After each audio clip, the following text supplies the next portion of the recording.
I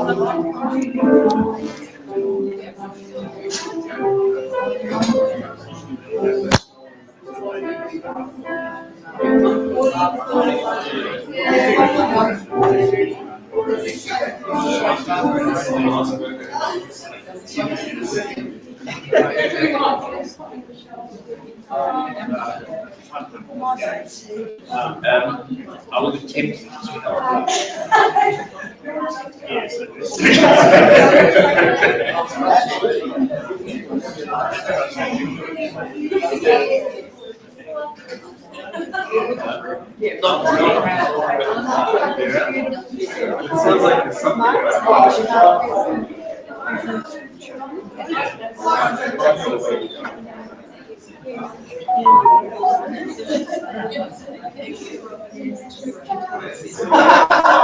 So someone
Good morning, everybody.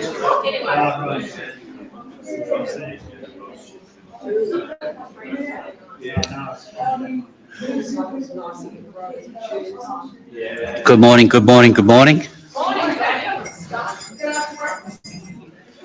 Has everyone had a hot cross bun? We're still sort of moving on the hot cross buns from Easter this year.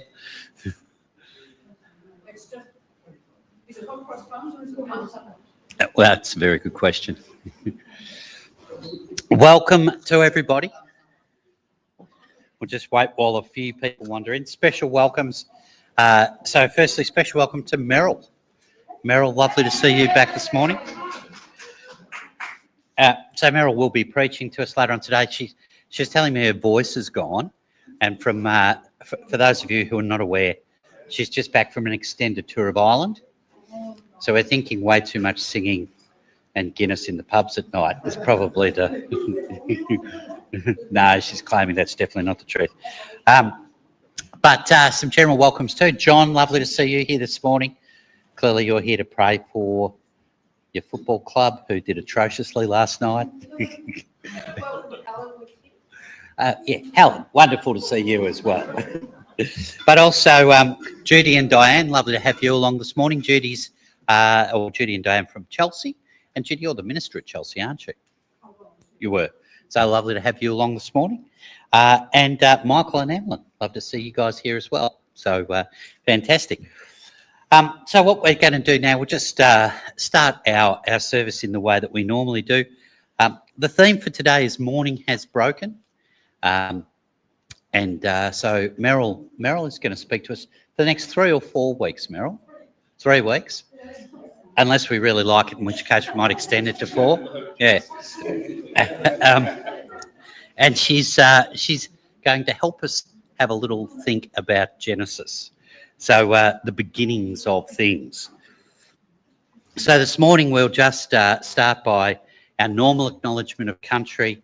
And then in terms of our welcoming and affirming statement today, it's going to be up on, unfortunately this telly's still not working, but it's going to be up on that screen there. I'll actually get us to all make the statement together. So we'll just read the statement together and then we'll just have some a quiet meditation just to centre us as we start this morning. So acknowledgement of country. So as we start today, I'd like to acknowledge the Aboriginal owners on the land of the land on which we're meeting. Michael, very lovely to see you down here from Sydney this morning. Of the land on which we're meeting today, the Wurundjeri people of the Kulin Nation. And I pay my respects to their elders past and present. Today we do church on land that was stolen and never ceded. And together let's just make a statement of welcome and affirmation together. Hartwell is a fully affirming community and fully committed to being a safe place for all people who are connected to this community, regardless of gender, sexuality, race, family background, economic situation, and regardless of how old you are, where you come from, what abilities you have, what languages you speak, what religion, spiritual path, tradition, and ethical conviction you have. Everyone is welcome here, and we want everyone to feel safe here. You know, I got up this morning, and as we move into our centering meditation, I got up, as you often do, you flick the telly on, and one of the stories this morning was a story about a speech that Trump had delivered at West Point yesterday to their graduating academy, and you know how a central aim of that speech was really affirming that no longer will people of diverse gender be welcomed in the military, and and just think, it's easy for us to say some of that sort of stuff, but it's going to become more and more important for us to really believe it and live it out, isn't it? What we're just going to do now is we'll just be quiet.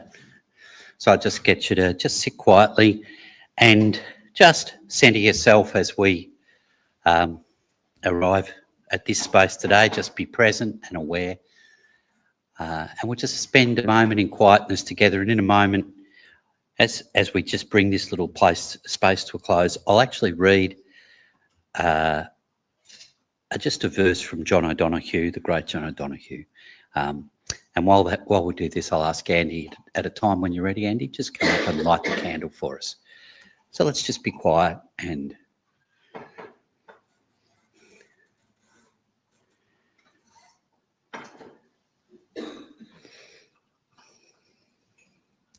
just still yourself.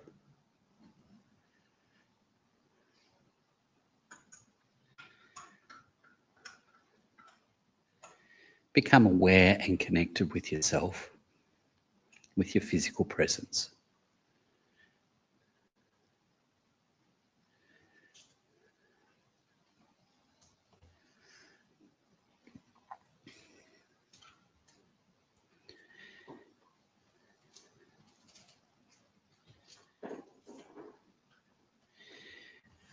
And then let the words of John O'Donoghue just lean up against you.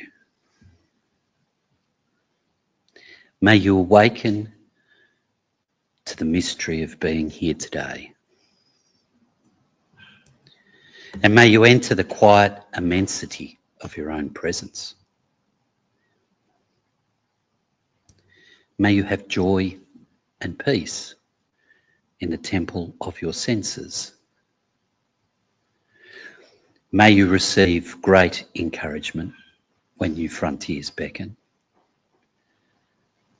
May you respond to the call of your gift and find the courage to follow its path. May the flame of anger free you from falsity. May warmth of heart keep your presence aflame and keep anxiety from lingering about you. May your outer dignity mirror an inner dignity of soul. May you take time to celebrate the quiet miracles that seek no attention. May you be consoled in the symmetry of your soul. May you experience each day, including this day, as a sacred gift woven around the heart of wonder. Amen. Now, as you would guess, given that Merrill has set the theme of Morning is Broken, our first hymn this morning, our first song together this morning is Broken. I'm always aware when I stand up and announce Morning is Broken that my lovely wife Katrina abhors this song, having been made to sing it way too many times at school assemblies. So we'll hold her in our thoughts. But apart from that, we'll join together. And is there anyone who's going to lead the singing apart from me? Because it's a disaster when I lead the singing. Rosemary, you're coming up to lead the singing. And then straight after the song, Mike, I'll get you to come up and do the reading for us.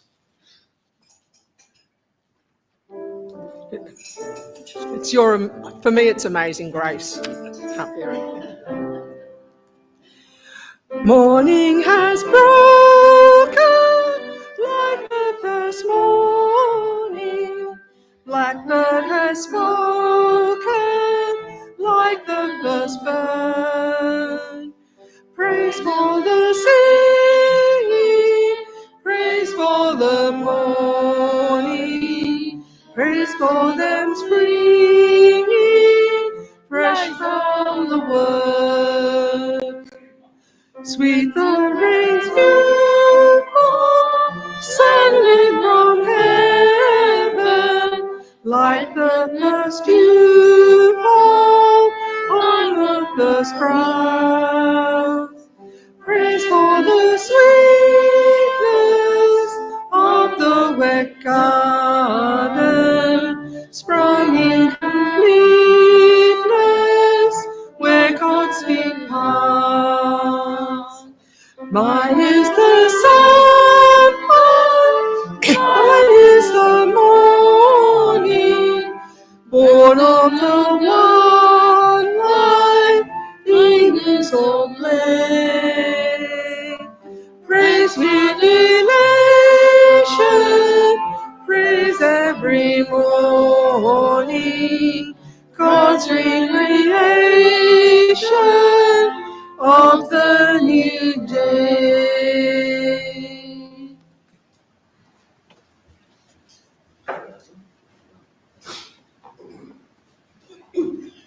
Just before Michael reads, I will have a voice, I'm sure. It's all going to miraculously come back. I want you to be in a particular frame of mind as you hear this reading. So you know it backwards, you've heard it over and over. It's old hat, it's boring. I want you to forget all that. And I want you to listen to the patterns and the poetry and the images and just see what comes up in your mind. I've just come back from 2 weeks going around Ireland, where the songbirds I have fallen totally in love with. I'm trying to work out how I can live without constant songbirds. I've got a little recording on my phone, but it's only a minute and a half. It's not long enough. But the blackbirds singing, all of those beautiful images that we've just come up with, just imagine that sense of joy and freshness as we listen to Michael read. Thanks, Michael.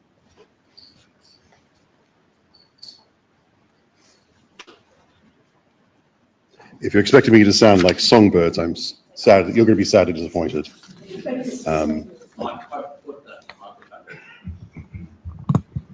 Why, hello.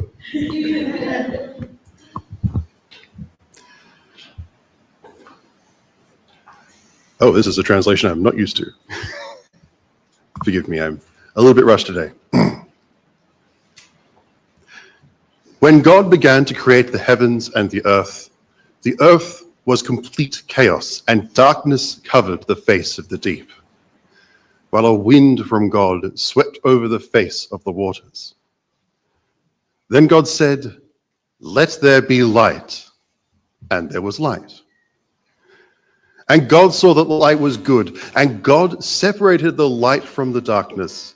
God called the light day, and the darkness he called night. And there was evening, and there was morning, the first day. And God said, let there be a dome in the midst of the waters, and let it separate the waters from the waters. So God made the dome and separated the waters that were under the dome from the waters that were above the dome. And it was so. God called the dome sky, and there was evening and there was morning, the second day. And God said, let the waters under the sky be gathered together into one place, and let the dry land appear. And it was so. God called the dry land earth, and the waters that were gathered together he called seas. And God saw that it was good. Then God said, let the earth put forth vegetation, plants yielding seed, and fruit trees of every kind on earth that bear fruit with the seed in it. And it was so. The earth brought forth vegetation, plants yielding seed of every kind, and trees of every kind, bearing fruit with the seed in it. And God saw that it was good. And there was evening, and there was morning, the third day. And God said, let there be lights in the dome of the sky to separate the day from the night, and let them be for signs and for seasons and for days and for years. And let them be lights in the dome of the sky to give light upon the earth. And it was so. God made the two great lights, the greater light to rule the day, and the lesser light to rule the night and the stars. God set them in the dome of the sky to give light upon the earth, to rule over the day and over the night, and to separate the light from the darkness. And God saw that it was good. And there was evening, and there was morning, the fourth day. And God said, let the waters bring forth swarms of living creatures, and let the birds fly above the earth across the dome of the sky. So God created the great sea monsters and every living creature that moves, of every kind, with which the waters swarm, and every winged bird of every kind. And God saw that it was good. God blessed them, saying, be fruitful and multiply, and fill the waters in the seas, and let the birds multiply on the earth. And there was evening, and there was morning, the fifth day. And God said, let the earth bring forth living creatures of every kind, cattle and creeping things, and wild animals of the earth of every kind. And it was so. God made the wild animals of the earth of every kind, and the cattle of every kind, and everything that creeps upon the ground of every kind. And God saw that it was good. Then God said, let us make humans in our image, according to our likeness, and let them have dominion over the fish of the sea, and over the birds of the air, and over the cattle, and over all the wild animals of the earth, and over every creeping thing that creeps upon the earth. So God created humans in his image. In the image of God, he created them. Male and female, he created them. God blessed them, and God said to them, be fruitful and multiply, and fill the earth and subdue it, and have dominion over the fish of the sea, and over the birds of the air, and over every living thing that moves upon the earth.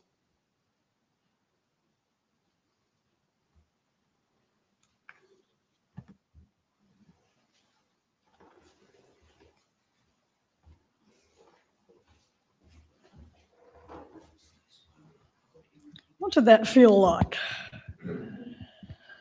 Did you hear things that maybe you haven't heard before, or did it feel different to how you've heard it before? Beautifully read, thank you, Michael. That was fabulous. And of course, it doesn't stop there. I will go on to the next little bit a bit later on, but I thought I had to have some sort of pity on Michael, already giving him a huge reading. When I was asked to do a series on Genesis, yeah, sure, Genesis is like that big. So I decided I'm actually just going to do it on chapters 1 to 3. And one of the reasons I'm doing that is, first, it's smaller, that's good. But secondly, it's the beginning, and beginnings are really important. And in Hebrew narrative, they're super important because they give the lens that you're meant to use to read everything else through. So this chapter that we've just read is meant to be what we look through when we read the rest, which means that when we're trying to work out what the heck's going on here, there and everywhere, it's always good to come back to this and think, well, what's it telling us about who we are, our place in the world, the relationship between humans and humans, humans and animals, humans and the earth, humans and the divine. And it's really interesting that, of course, it's put here right at the beginning before any of the particular story of the children of Israel. It's put there to say before everything, there's this cosmic relationship. So it's really important to spend some time on this, and then to spend some time next week on looking at relationships, which is what chapter 2 is all about. And the week after that, I've forgotten what I called it, Rosemary. What did I call the third week? You can't remember either. Anyway, excuse me. Must not laugh. Okay. I've already explained that Merryl's not well, but anyway, we're getting there. I don't think I'm catchy anymore. I like to think something about not the fall. Just avoid the word leaving the garden. There you go. I knew it sounded good at the time. I was asleep when I wrote it, so what would I know?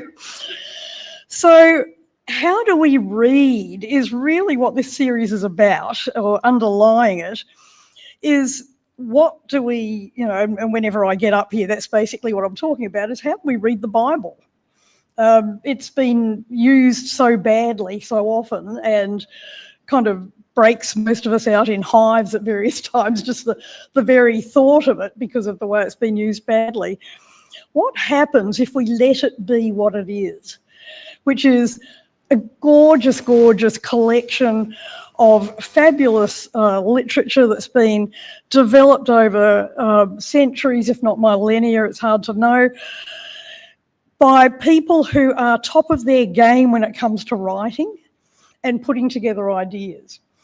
And what we have are many competing ideas. We have ideas that have developed as time goes on. We have ideas that are put there just to make us think, that are quite happy being contradictory, because who knows where the truth might lie in between all of that. And so if we allow it to be all of that to us and not a sort of systematic theology that we've got to hold with white knuckles, or a manual for living, because how on earth can it? We don't use Homer as a manual for living. We sort of worked out that, yeah, probably. Well, it would work just as well in many ways. That's not me coughing, so I'm not the only one. There we go. So how we read and how it's been read badly, and how I've had sometimes students attack me for not reading it in a creationist kind of way, is one of the questions that we bring to it, but I want to kind of leave that outside for the moment. I just do want to say and quote, and I must admit I got this from a Brian Cox little snippet, because I adore Brian Cox, frankly. And he's quoting Georges Lemaitre, theoretical physicist, mathematician, cosmologist, known as the father of the Big Bang theory, and priest. Sorry? Yeah, probably. Father of the Big Bang, but priest. And he was often asked, how could you possibly hold together the fact that you're a groundbreaking scientist and a man of religion? How do they go together? And he said, I was interested in truth from the point of view of salvation, just as much as in truth from the point of view of scientific certainty. It appeared to me that there were two paths to truth, and I decided to follow both of them. Isn't that gorgeous? That is so gorgeous. Love it. So let's leave out of the room all of the things that divide the thinking and just allow the poetry to speak to us. A little bit of background first, though, because that's always handy, is that we need to understand a little bit of the background of ancient Near East cosmology. And sorry, those of you who've done classes with me, just go to sleep for a little while at the moment, or get up here and tell it for me so I can rest my voice. No? Okay. Damn. So at the time when all of the thoughts that go into all of this were happening, it wasn't like this was the first time anybody had asked the questions of who are we and where are we from and how do we fit into the world. And there were many cosmologies around, quite intense and lengthy mythologies that were already in place before the biblical writers started putting their ideas out. And let me just say too, that while we often talk about there being two creation stories, Genesis 1 and Genesis 2, there are dozens. They're scattered all through the Bible. It's just most of them we get snippets of here and there, and they're much, much more strongly and obviously mythological. So they're not bothered about producing a once and for all, this is how it happened. And to read it like that is to totally miss the point of what's going on here. So one of the ones that was best known at the time was called the Enuma Elish, well, we call it, scholars now call it Enuma Elish, which were the opening words, which were, when on high the gods began creating. When on high is Enuma Elish. And it's a story of how there were a tier of high gods who created a tier of lower gods to do all the work for them. And the lower gods eventually got sick of doing the work, so they created humans to do the work for them. And there are all sorts of bits and pieces through it, some of which are about how they have a couple of the gods get drunk and have a competition to see who can create the most deformed human. So you can see what's happening. They're trying to understand why things are how they are. So why are people deformed? Maybe this is what happened. There's also a sense of the gods get really angry at how much noise these humans make, and so there's a flood story to wipe them out. So as we can see, this did not occur in a vacuum. This didn't come together, this particular reading that we've just had, in a vacuum. It came together with the perfectly solid knowledge of what some of these other mythologies, and particularly that one, had to say. And it's saying something that it wants to say that is other. So what it's talking about is, we're not sure that that's really the way we understand the whole thing. Let's put together something that feels a bit more like our own experience. And so we have not creation arising from on high, but from Tehom, the great deep. Sorry, I like saying that word. I like saying it better if I've got my full voice. Tehom. You need a sort of nice deep Tehom. Beautiful, the great deep. And from Tohu Vavohu, desolate void. Some really good translators have managed to actually find some rhyming words for that to echo the Hebrew rhyming. Tohu Vavohu. Formless void is what the NRSV comes up with. But it is that sense of chaos, and chaos, I think, is a word that was in the reading that Michael brought to us. So there is something arising from underneath, and it's coming up, and it's becoming, and there are possibilities, and it's ongoing. So it's not a sort of from up, and it's a gentle growth. And it reminds me of the quote from, I think, Nietzsche. I'm pretty sure it's Nietzsche. Correct me if I'm wrong. that without chaos, we cannot give birth to a dancing star. Isn't that beautiful? And this is the beginning. This is the beginning on the first morning. Without chaos, one cannot give birth to a rising star.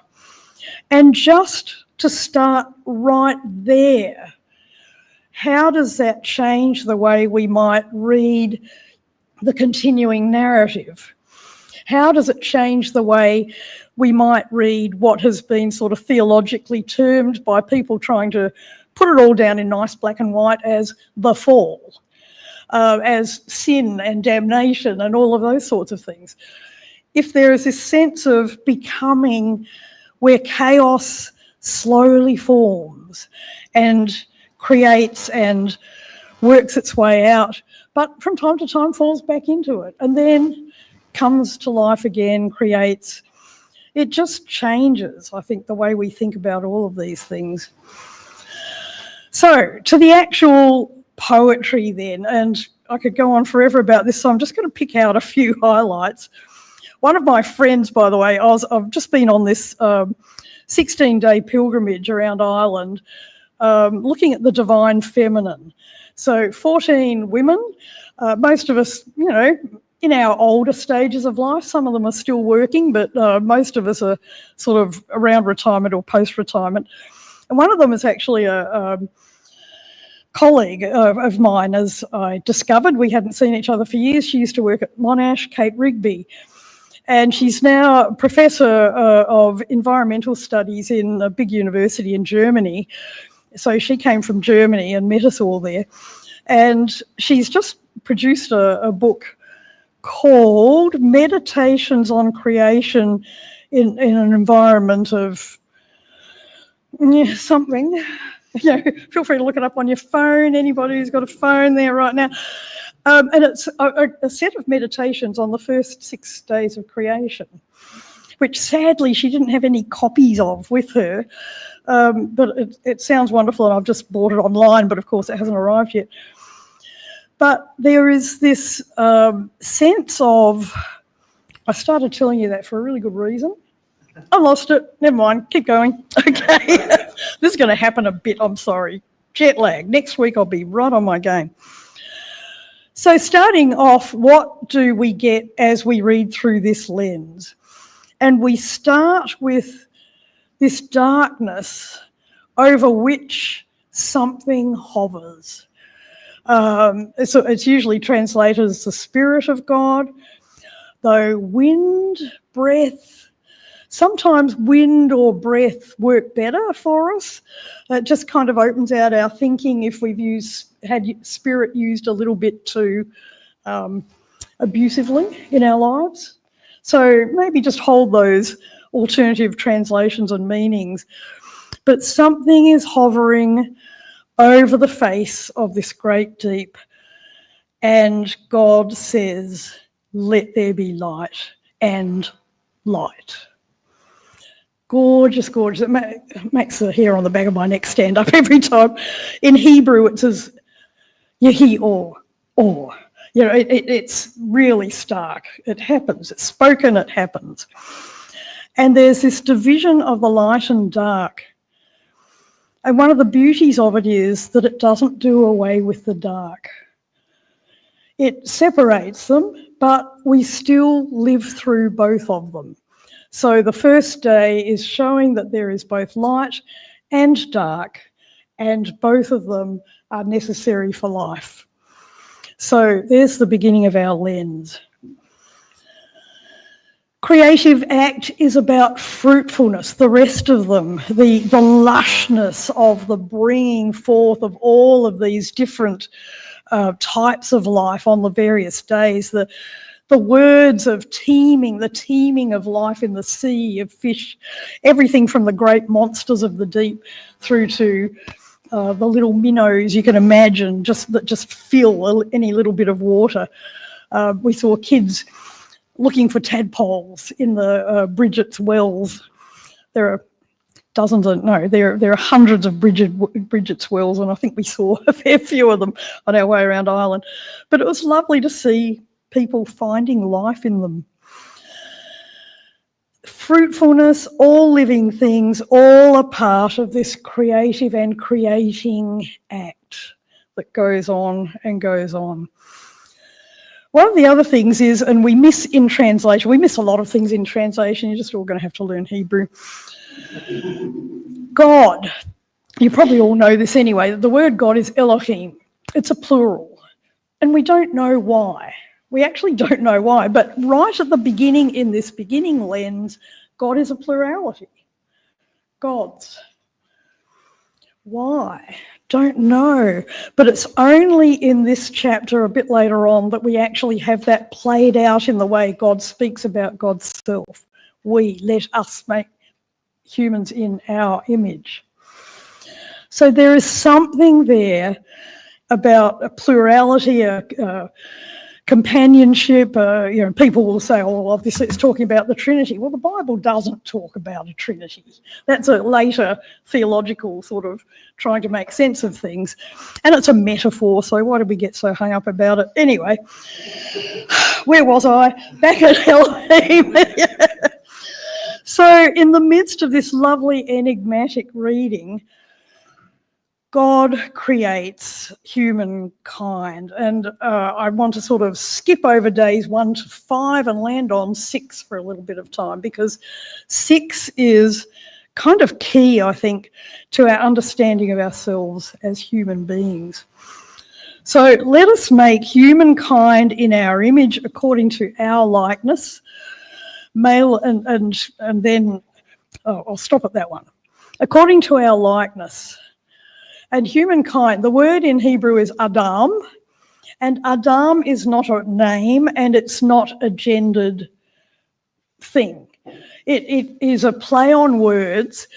The earth is Adamah, and Adam is a play on the word Adamah.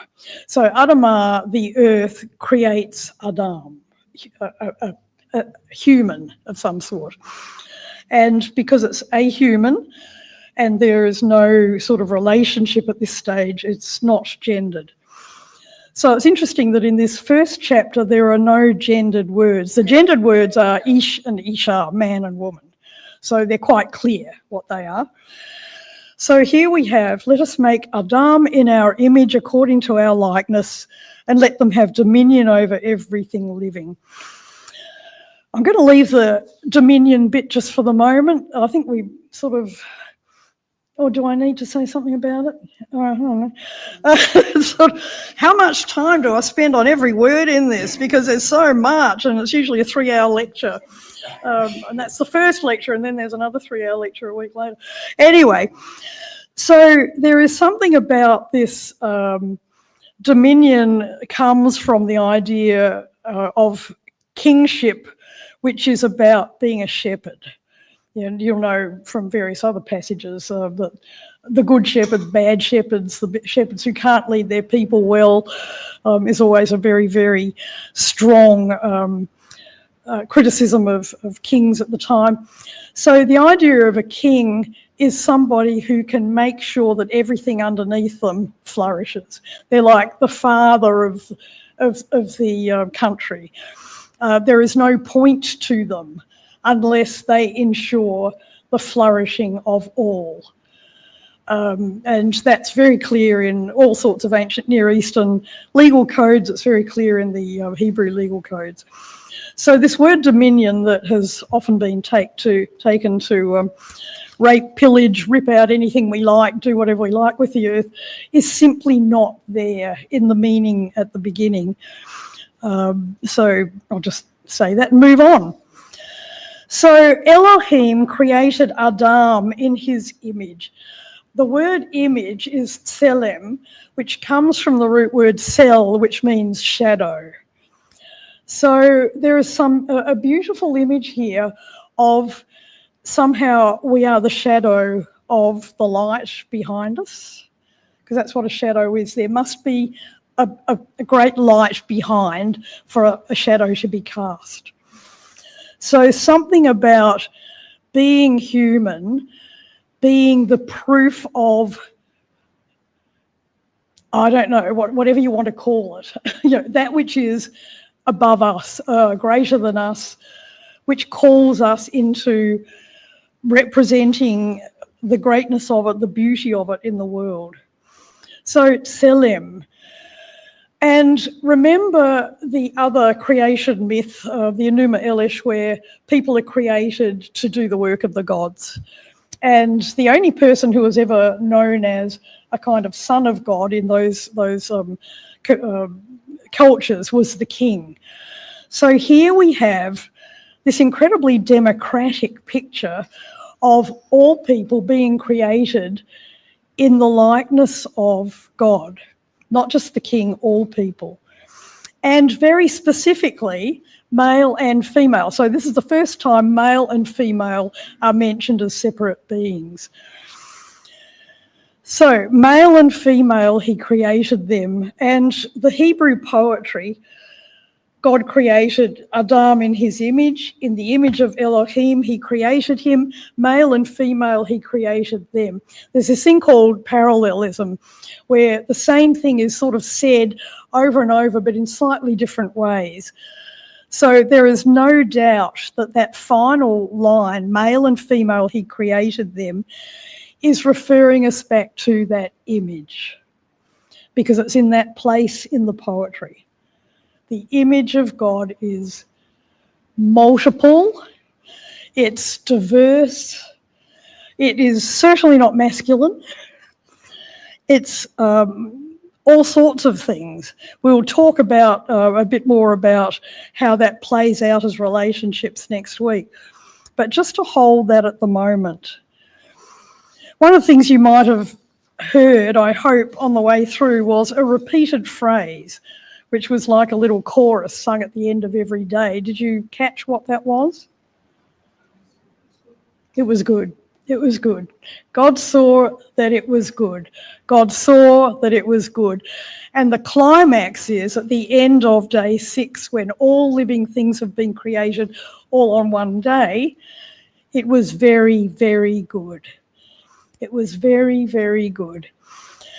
Now, a lot has been made of that by people like Matthew Fox, great Quaker, but actually it's a lot older than that. It was one of the things that was picked up by Orthodox theologians centuries ago, this sense that in the beginning all things were created good, original good, as a contrast to an opposing the idea of original sin.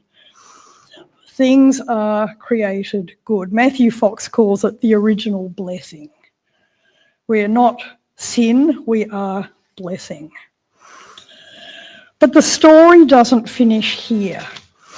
It goes on to the beginning of chapter 2, and chapters tend to, I can never work out why chapter, don't ask me why things are divided at particular places. They don't seem to make a lot of sense sometimes, because definitely this is part of the story. Chapter 2, 1-4.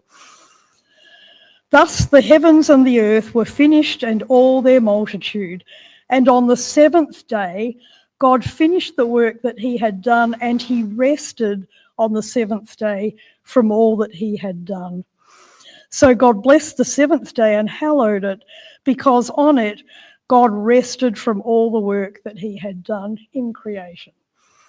Hebrew narrative loves repetition, and the repetition tells you, pay attention. This is really important. How many times are we told God rested on the 7th day just in 2 verses? There's something about the whole of creation needing rest that's really, really important there. So hold that thought for a little while. It then goes on to say, these are the generations of the heavens and the earth when they were created. These are the generations, toledot in Hebrew, the generations of the heavens and the earth. We can skip over that and completely miss it. If you read the rest of Genesis in one sitting, which I'm sure you're all going to rush home and do, at the end of what Genesis is made up of is a whole lot of family cycles. The cycles of the family of Abraham and then of Abraham's descendants. They all end with a family tree that starts with the statement, these are the generations of. This is actually the organising principle for the book of Genesis. These are the generations of, which is why it's really important to read it at this stage, because before any of that family story, there is a sense that we already have a family, and it's a cosmic family. It's everything that has been created from day one. So there is something about how we have to read everything else that starts through that lens and says, hang on, how does that change how we read? When we sort of get to some of the bits where the Hebrews are having all sorts of struggles with other nations and things like that, there's a lot of backwards and forwards about who they should include and who they should exclude, lots of arguments about it. So at some stage, somebody wrote the introduction, if you like, to the book to say, okay, when you get to those bits, just remember, we're all related. We're all related. And God is a plurality of some sort. And creation is the arising out of chaos and the falling back into chaos and the arising again out of chaos. We live through darkness as well as light. All living things are part of the Tselem, the shadow of God, always pointing to a greater light, a greater reality. All living things are our family, so how do we treat all living things? It comes back to the song Morning Has Broken. That sense of seeing everything new and fresh every morning. Listening for the voice of the blackbird or magpie. I mean, I think it's the only thing that got me back to Australia was, well, they don't have magpies over there. And I almost think that the magpie alone balances all the songbirds of Europe. I'm not sure that I'm quite there yet, but I do adore magpie song, and it's one of the things that gets me out of bed in the morning to go walking, is knowing I'm going to be walking past all these magpies who are going to sing at me. Probably rude things, I don't care, it's beautiful. So how do we pay attention as if it's the first time we've ever seen it? How do we hear the wind and feel the sun and the rain as new, fresh blessings every day? And what difference might that make to how we live on the earth and how we appreciate the small things around us? One of my kind of callings on this pilgrimage was to pay attention to the small and ordinary. Little tiny field flowers all over the place, and trying to find someone who could tell me what they were. Had one bus driver who said, "Oh, I have a book on that somewhere at home." Never managed to find it. Thanks very much. Really helpful you were. The birds, so many little things, and the little things in interactions between ourselves as we went around, the small kindnesses of people. The people, I won't go on, you know what I mean. So the question is, how do we live? And that'll be a question that I'm going to keep asking, especially next week when we look at relationships. That's why I was telling you about Kate and her book. Coming back to, I knew it would come to me. So in this book, she's gone through and found all sorts of ways around the world that church communities have got together to really do big changes in environmental disastery areas. So the Church of South India, for example, was one that I remember reading about, that has absolutely invigorated a huge change in depolluting, is there such a word? Anyway, getting rid of the pollution of a lot of the waterways and places in India, which, as you can imagine, is a massive task. So her question on the way through is, how does the church do what it's meant to be doing, as recognising that we are related to all things?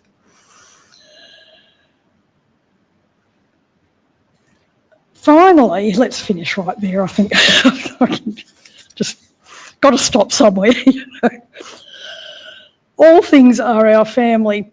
Teilhard de Chardin, we had a reading from him, from these lovely Brigidine sisters standing around yet another Bridget's Well at Kildare, which is kind of the focus of Bridget the Saint, as opposed to Bridget the Goddess, which is somewhere else. Teilhard de Chardin was a French philosopher, theologian, paleontologist, scientist, mathematician, all of those things. He taught all sorts of things at university. He was a strong follower of Darwin, who was, just sort of on his horizons at the time. The Catholic Church was not thrilled with his theology, and so they took him out of university and sent him to China. They figured he couldn't do too much damage in China, and he would have no access to consecrated bread and wine there to offer communion. So one of the things he did in China was help find Peking man, just the odd little paleontological thing. But what he also did was reformulate the whole of the Eucharist to being something much bigger than what had been imagined by the church. So if he couldn't have the consecrated wafer and wine, he made it the whole of creation. And so he said this beautiful, beautiful thing: over every living thing which is to spring up, to grow, to flower, to open during this day, say again the words, "This is my body." I shall leave you with that, and we will move on to communion at some stage. That seems like a good place to finish.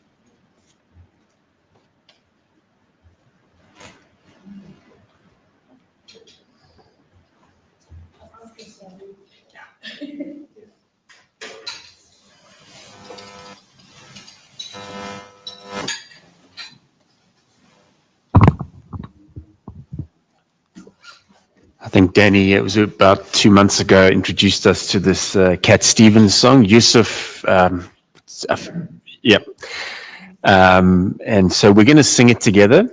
And yes, so let's do that. And I'm looking for your loud voice there, Danny, so I'll be watching you.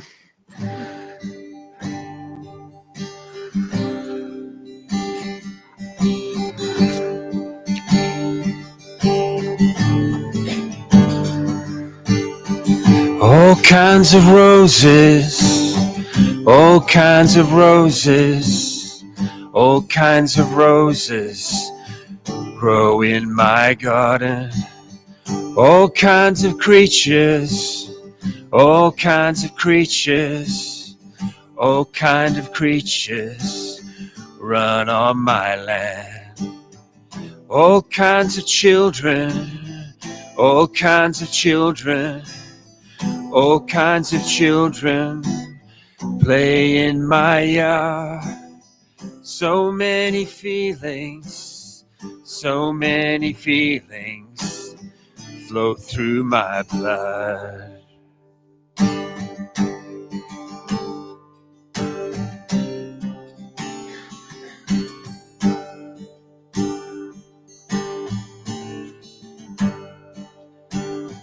All kinds of people, all kinds of people, all kinds of people make up my life. All kinds of faces, all kinds of faces, all kinds of faces show me their love. All kinds of lanterns, all kinds of lanterns, all kinds of lanterns light up the dark. But there's only one God, only one God, place in my heart.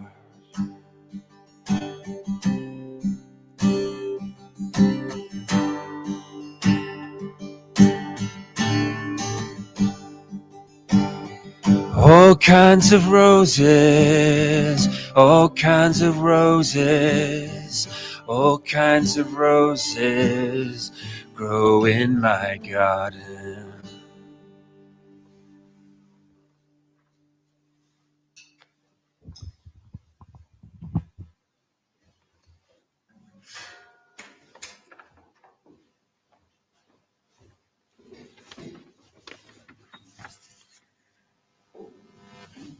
Over the course of the week, I was thinking about rituals. What rituals do we have in our lives? Personal rituals, collective rituals. Why do we have them? Why are they important? And I value how here at Hartwell we shake things up in our services, that it's not always the same, and there's the opportunity for different people to bring their offerings to this time. But I thought, what are the things that I appreciate in this time that I'd actually kind of miss if it wasn't there? And perhaps have a think for yourself, what would you miss if we didn't have it as part of our morning? For me, I hold dear the lighting of the candles, the sharing of the bread and the wine, and the music and the singing, and especially the song at the end. And it's sort of, when I see Bobby or David here, I always think things are right with the world. So there's a sense to me that these aspects of the service provide a pause, a kind of collective embrace, and a vista of the horizons beyond this moment. In a world and in days which contain distractions, disconnection and distress, rituals can be anchors which give us solace and connection and fresh perspectives. A kind of quiet joy and nourishment which, to me, whisper, look up, look out, and keep going. And I wonder, as you think about the rituals that are important to you, what do they whisper to you this morning? I've recently come across a poet called Malcolm Guite. I'd not heard of him before. He's an English poet, a singer-songwriter, and an Anglican priest. So I look forward to exploring his work a bit more. But this is a poem from him, and after that, just share the bread and the wine at your table with those with whom you're gathered. The Bread of Life by Malcolm Guite. Where to get bread? An ever-pressing question that trembles on the lips of anxious mothers. Bread for their families, bread for all these others. A whole world on the margin of exhaustion. And where that hunger has been satisfied, where to get bread, the question still returns. In our abundance, something starves and yearns. We crave fulfillment, crave and are denied. And then comes one who speaks into our needs, who opens out the secret hopes we cherish, whose presence calls our hidden hearts to flourish, whose words unfold in us like living seeds. Come to me, broken, hungry, incomplete. I am the bread of life. Break me and eat. Amen.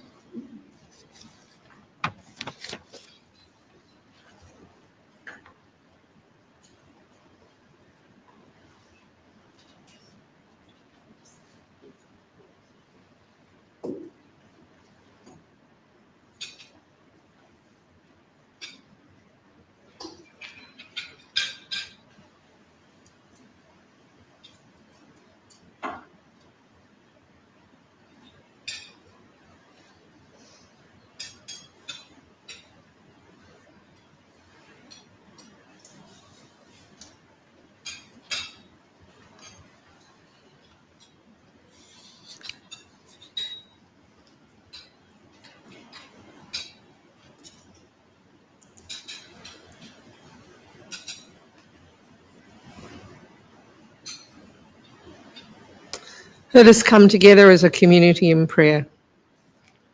Creator of all, we are fortunate to be able to come together as a community in prayer in this peaceful country of Australia.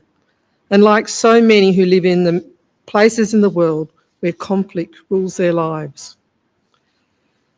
We think of the many areas of the Middle East, of Ukraine, of Myanmar, and many parts of the African continent that are currently caught up in conflict.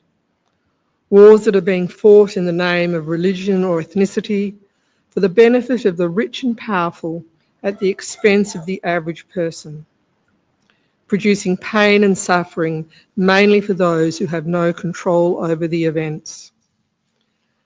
Until we can all see every person on this earth as our sibling, another child of God, we will be doomed to continue this spiral of hate and war. You gave us this earth to care for, yet we continue to overuse and abuse it. We live in a land of drought and flooding rain. We pray for those caught up in the New South Wales floods and those living in the many drought-affected areas of Australia. There are many here in Australia and around the world who suffer in mind, body, and spirit. May they feel the peace of God. May we support them in their struggles and be advocates for their needs, remembering that just as they are all children of God, that we are God's hands and voices. Amen.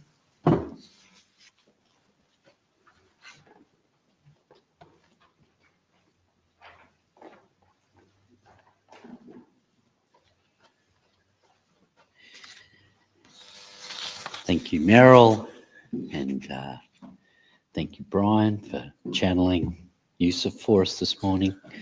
Rosemary, Janine, Andy, thank you. Thank you for everyone. Just as we bring our time together in a minute and before Bobby does get up to lead us in that Irish blessing, just some announcements. Now, I haven't done one of the things I'm always supposed to at this time, and that is check across the community as what needs to be announced. So are there any announcements I need to make, Rosemary? Sure, yeah, I'm happy for you to come first, yeah.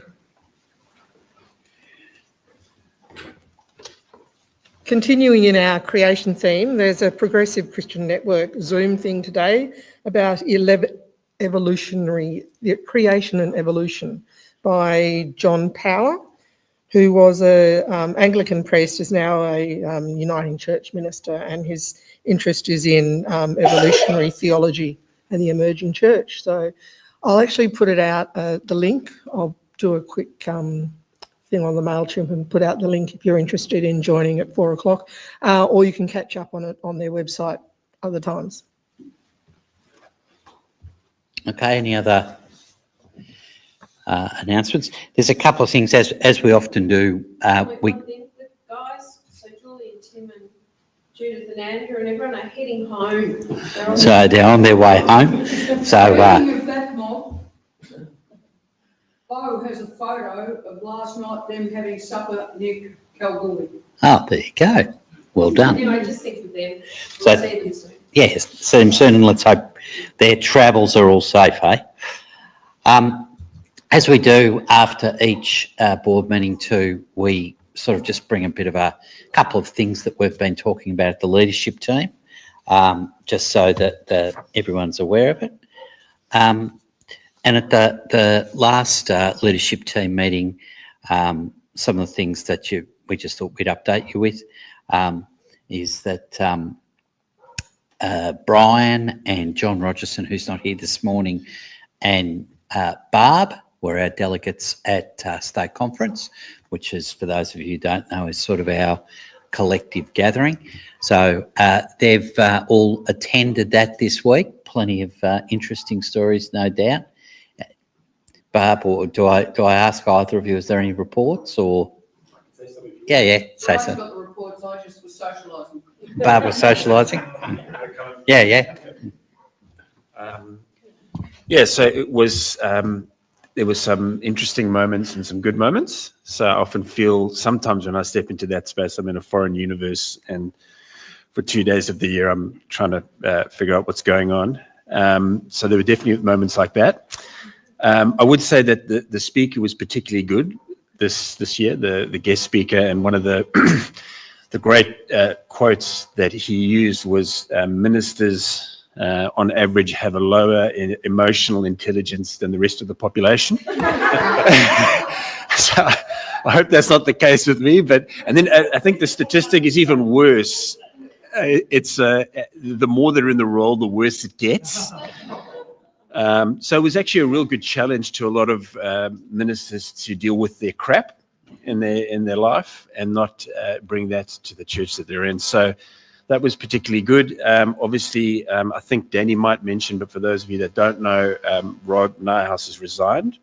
So he was there for the morning of the Wednesday.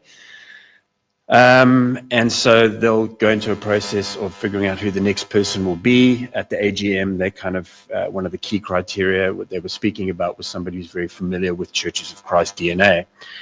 So we can work that one out for ourselves. And it's also a lovely opportunity to connect with people. You end up spending time connecting with people in different spaces and other churches. So that was also a good thing to do as well. So a bit of a long. No, not at all. And that so that does provide just a slight segue into one of the other things that we're talking about. As you know, we've been in now what's been a very long period of negotiation with CCVT over property. That is still progressing. Rob's resignation will be a little bit of a bump in the footpath around that. And there's some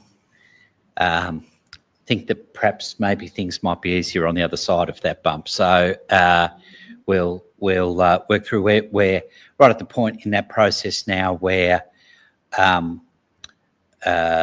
we're about to go. We're negotiating a deed of arrangement, so the process is quite developed, and we're just waiting on some final feedback on our next response. Mr. Goodwin has to come back from Japan in order to do that, so he's back this week, and then we'll be responding on some stuff. But we're reasonably developed in that space, so we'll keep you updated around that. And I think as we've mentioned to you before, obviously we set out a bit of a strategic plan in place a number of years ago at the start of this process, and that strategic plan is still there, and we've been working through it. But the leadership team has made a decision that once we actually understand the outcome of our property negotiations, then it would be wise for us to revisit that and go, right, now in the context of what we actually have and what we know we have and where we can play, we'll re-look at that. And so we'll, a little later on this year, anyone who's in any of the portfolio groups, will invite you into a bit of a strategy day to review that stuff. Equally, if there's anyone else who would like to be involved in that, please feel free to come along. It's sort of pretty open space as we start to really affirm how we might go forward. And you would have heard Maria a couple of weeks ago talking about some of the learnings and developments we've had in the social housing space. Alongside that, we've still got a strong commitment to trying to create a better digital presence. And one of the things that Mike is looking for, so Mike heads up our digital presence team, one of the things that Mike's looking for is other people who would like to work with him and Bo in building out that digital presence space. So if that's something that's of interest to you, please feel free to do it. But as that strategy day space sort of, as the negotiation with CCVT comes to a close and the strategy day then firms up, we'll make sure everyone's aware of that, and people who want to be involved can be. Let me just make sure I've said it. Oh, and some time ago, John had a bit of a talk about our average offerings, and we just thought we should come back to the church and say, whilst there's always room for more, you know, you never want to put a lid on things, we have seen the levels of offerings go up, so that's a good thing. So we just wanted to say thank you for that. And yeah, on that basis, what I'm going to do is I'm going to ask Bobby, who's run off somewhere. Bobby, where are you? Bobby, you coming out? Bobby, and who's going to help Bobby? Is Rosemary or Michael or the pair of you? Bobby needs no help. Bobby, can you lead us in singing together the Irish blessing? May the road rise to meet you. May the wind be always at your back. May the sun shine warm upon your face. The rain fall soft upon your fields. And until we meet again, may God hold you in the palm of his hand. May God hold you in the palm of his hand.